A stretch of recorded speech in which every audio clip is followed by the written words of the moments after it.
আল্লাহ রাব্বুল আলামিন ইরশাদ করেন, ওয়া আনিহকুম বাইনাহুম বিমা আনজালাল্লাহ।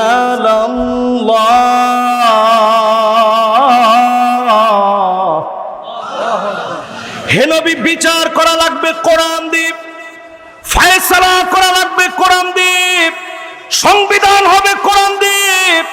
কোরআন দিয়ে যারা সংবিধান চালাবে না, বিচার চালাবে না, এরা হলো ফাসিক, এরা হলো কাফের। শুধুমাত্র কোরআন দিয়ে বিচার চলবে, যিনি জানায় দিয়েছেন তিনি কি? আওয়াজ করে বলেন তো, বিচার চলবে কি দিয়ে? আরেকটা বার আওয়াজ করে বলেন, বিচার চলবে কি দিয়ে? এই কথাটা আমি হুজুরের না, আল্লাহ রাব্বুল আলামিনের।